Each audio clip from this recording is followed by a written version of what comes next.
할렐루야, 반갑습니다. 예수님의 이름으로 사랑하고 축복합니다.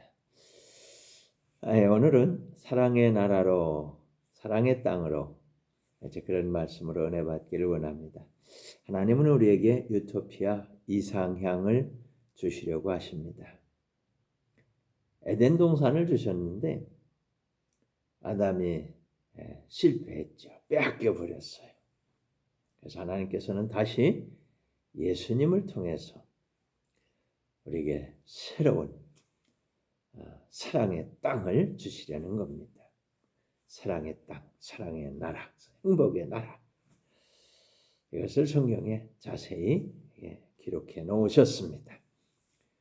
누가 이것을 받아서 누릴 수 있을까요? 성경은 우리에게 이런 노래를 말씀하고 있습니다. 사막에 샘이 넘쳐 흐르리라.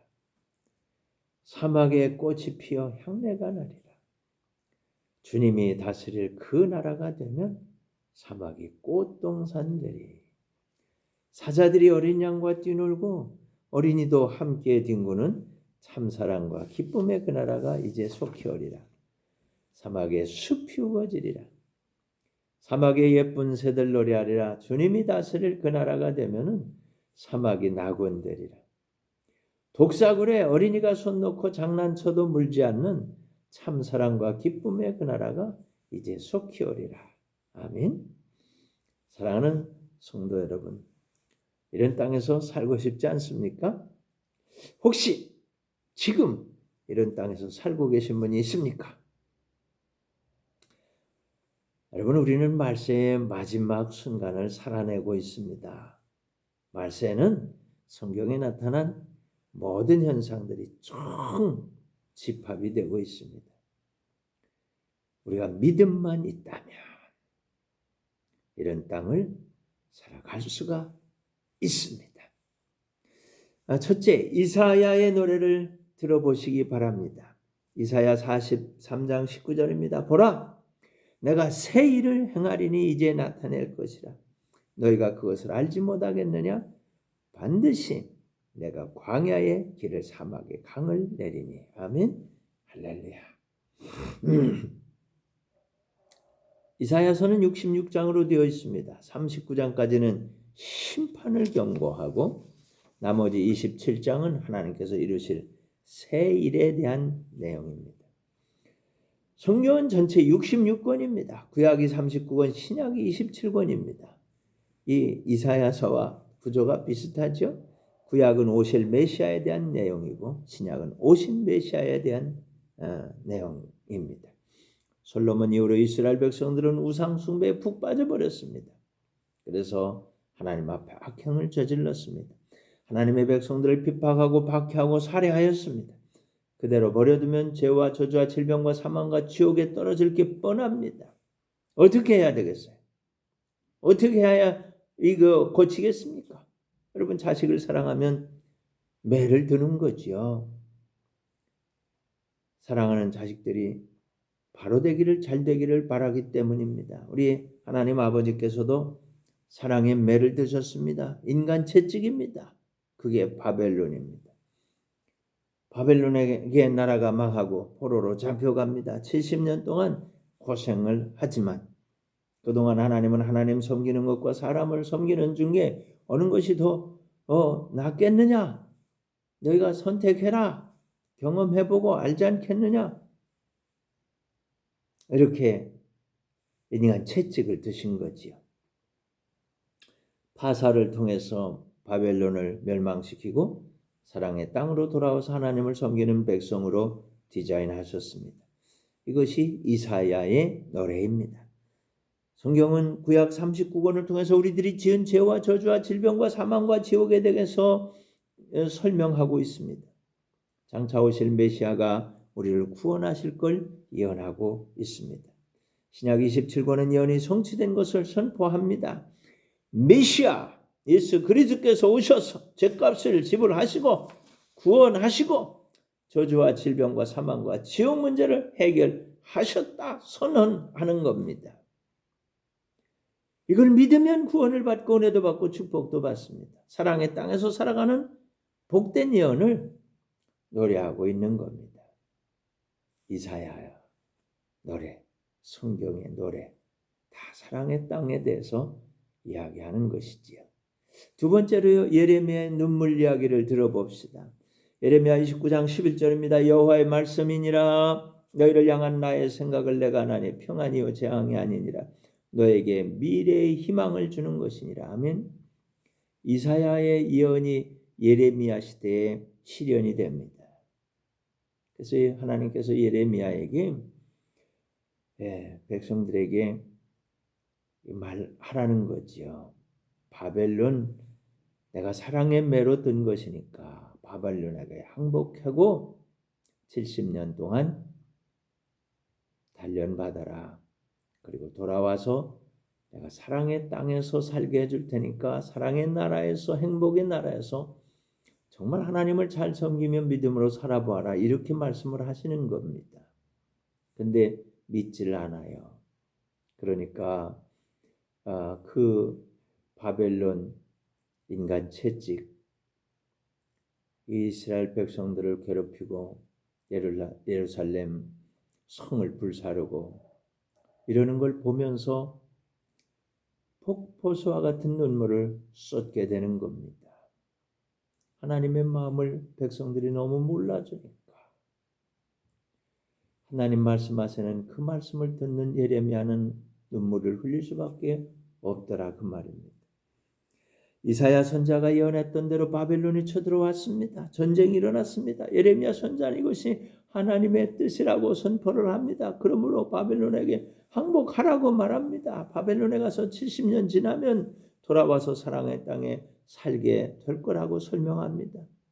그런데 백성들은 믿질 않아요. 매국노라고 손가락질합니다. 핍박합니다. 왜 그렇습니까? 우상 숭배에 빠져서 하나님의 말씀을 듣지 않기 때문에 그런 겁니다. 결국 최악의 상황을 맞이하게 됩니다. 예루살렘 성은 불타고 많은 백성은 죽고 포로가 되어 끌려갑니다.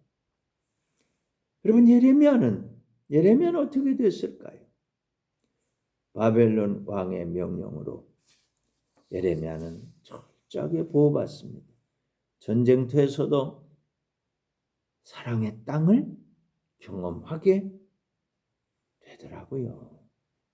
눈물을 흘리면서도 사랑의 땅을 살아내게 되더라고요.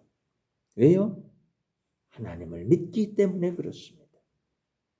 하나님 뜻대로 살기 때문에 그렇습니다.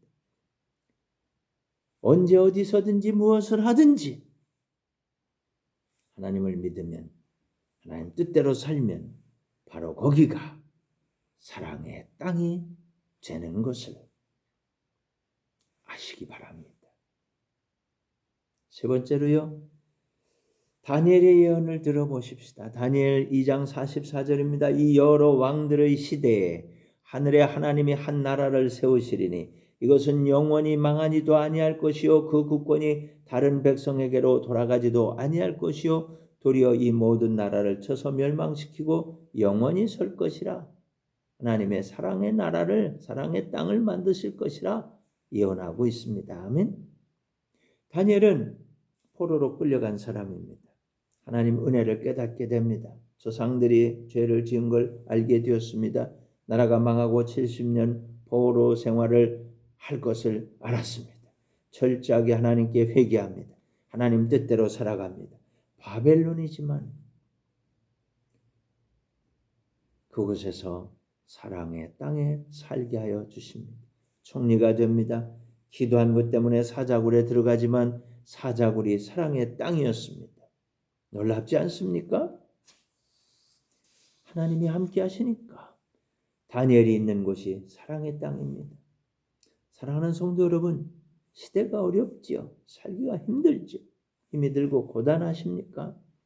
염려와 근심과 걱정과 두려움이 파도처럼 밀려옵니까? 주님께로 피하시기 바랍니다. 주님의 나라가 바로 사랑의 땅입니다. 구원과 은혜와 축복이 주님께 있습니다. 다니엘은 시대의 징조를 깨닫게 되었습니다. 여러 왕들의 시대, 이 다섯 왕들의 시대인데 바벨론, 파사, 헬라, 로마 그리고 마지막 주님의 나라. 이 다가오는 것을 알게 되었습니다. 바벨론이 망하고 파사가 일어나고 페르시아라고 그러죠. 헬라가 일어나고 그리스입니다. 로마가 일어나고 이것이 다니엘의 예언입니다. 다니엘은 좀 더 자세한 것을 예언합니다. 다니엘 7장 27절에 보면 나라와 권세와 온 천하 나라들의 위세가 지극히 높으신 이의 거룩한 백성에게 붙인 바 되리니 그의 나라는 영원한 나라이라 모든 권세 있는 자들이 다 그를 섬기며 복종하리라. 아멘. 할렐루야. 주님의 다스리는 나라, 이걸 예언하고 있는 겁니다. 하나님께서는 각 나라의 특징을 다니엘을 통해서 알게 해주셨습니다. 마지막 시대에 일어날 이 현상들 전부 이렇게 보면 바벨론 다음에는 바벨론은 사자 같은 나라라는 거죠. 그 다음에 파사는 곰과 같은 나라예요. 그 다음에 헬라는 표범과 같은 나라예요. 그리고 로마는 괴물과 같은 나라예요. 그리고 마지막 주님의 나라는 사랑의 나라입니다. 이 그대로 다 이루어집니다.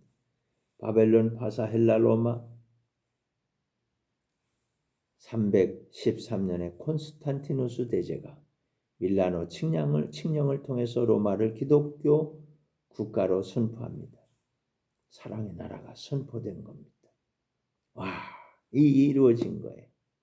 마지막으로 우리가 누릴 사랑의 땅은 그럼 어디냔 말이죠. 바벨론, 파사, 그 다음에 헬라, 로마 다 지나고 주님의 나라가 온 것입니다. 지금 우리는 거기 살고 있냐 그 말이에요.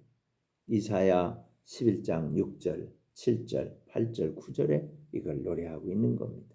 그때 이리가 어린 양과 함께 살며 표범이 어린 염소와 함께 누우며 송아지와 어린 사자와 살진 짐승이 함께 있어 어린 아이에게 끌리며 암소와 곰이 함께 먹으며 그들의 새끼가 함께 엎드리며 사자가 소처럼 풀을 먹을 것이며 젖 먹는 아이가 독사의 구멍에서 장난하며 젖된 어린아이가 독사의 굴에 손을 넣을 것이라. 내 거룩한 산 모든 곳에서 해됨도 없고 상함도 없을 것이니 이는 물이 바다를 덮은 같이 여호와를 아는 지식이 세상에 충만할 것임이니라. 아멘. 여러분 지금이 이런 시대입니다. 이런 시대인데 이 말세 현상과 같이 어우러져 있죠. 사자 같은 나라, 곰 같은 나라, 표범 같은 나라, 괴물 같은 나라. 거기다가 우리 주님의 이 사랑의 땅 이게 다 같이 함께 어울러져 일어나고 있는 겁니다. 지금 여기서 우리는 사랑의 땅을 살고 있는 겁니다. 천국에서 영원한 사랑의 나라를 살게 될 겁니다. 지금 여기서 사랑의 땅을 경험하는 성도들이 천국으로 가는 겁니다. 주님을 믿고 주님이 주시는 사랑의 땅을 사는 자가 장차 그 주님이 다스리시는 천국에 들어가게 되는 겁니다. 지금은 말세의 마지막 시대입니다. 지금까지 있어왔던 모든 현상이 한꺼번에 동시적으로 일어나고 있습니다. 정신을 차리고 전심으로 주님께로 나아가야 됩니다. 주님은 우리의 피난처가 되어주셨습니다. 주님 안에 있는 사랑의 땅으로 옮겨가야 한다 그 말이죠. 하나님께서는 우리를 사랑의 땅에 살게 하시려고 합니다. 유토피아 이상향 낙원을 누리게 하시려는 겁니다. 말세인 지금 모든 역사적인 일들이 복합적으로 일어나고 있습니다. 사자, 곰, 표범, 괴물들이 동시다발적으로 여기저기서 출몰합니다. 그럼에도 불구하고 하나님께서는 사랑하는 자녀들을 구원하시고 은혜를 베풀어 주시며 축복해 주시는 겁니다. 주님의 날개 아래 품어주시는 겁니다. 눈동자와 같이 지켜주시는 겁니다. 사랑하는 성도 여러분, 하나님을 믿으시기 바랍니다. 하나님 말씀대로 사시기 바랍니다. 하나님 뜻대로 살아서 하나님의 사랑의 나라를 누리시기를 축원합니다. 여러분 전쟁터에서도 예레미야는 사랑의 땅을 살았습니다. 포로 생활을 하면서도 다니엘은 사랑의 땅을 살았습니다. 오늘 우리의 삶이 비록 힘들고 어렵다고 하더라도 주님의 구원과 은혜와 복을 받아 누린다면 거기가 곧 사랑의 땅인 것입니다. 여러분이 지금 서 있는 현장, 가정, 직장, 사업장, 학교, 교회, 선교 현장, 그 어느 곳일지라도 거기가 바로 사랑의 땅입니다. 아멘. 기도하겠습니다. 은혜가 풍성하신 아버지 하나님, 우리를 사랑하셔서 제일 좋은 것을 주시는 주님께 감사합니다. 주님께 감사와 찬송과 영광을 올리게 됩니다. 사랑이 많으신 예수님, 우리를 구원하시려고 모든 고난을 당하신 주님을 사랑합니다. 주님께서 베풀어 주신 구원과 은혜와 축복을 누리게 하옵소서. 항상 함께 하시는 보혜사 성령님, 우리를 사랑의 땅으로 인도하시는 주님의 은혜를 감사합니다. 매일 감화, 감동, 교통, 인도, 위로 충만하여 주옵소서. 선포합니다. 우리는 구원받았습니다. 은혜 받았습니다. 축복받았습니다. 주님 뜻대로 살고 승리하겠습니다. 이것을 방해하는 악한 것들아 다 우리를 떠나가라. 주님의 보혈을 뿌리고 바르고 덮노라. 예수피, 예수피, 예수피, 예수님의 이름으로 기도합니다. 아멘. 할렐루야. 이제는 우리 구주 예수 그리스도의 크신 은혜와 하나님 우리 아버지의 극진하신 사랑과 보혜사 성령님의 감화, 감동, 교통, 위로, 충만, 기적으로 역사하시는 그 크신 은혜가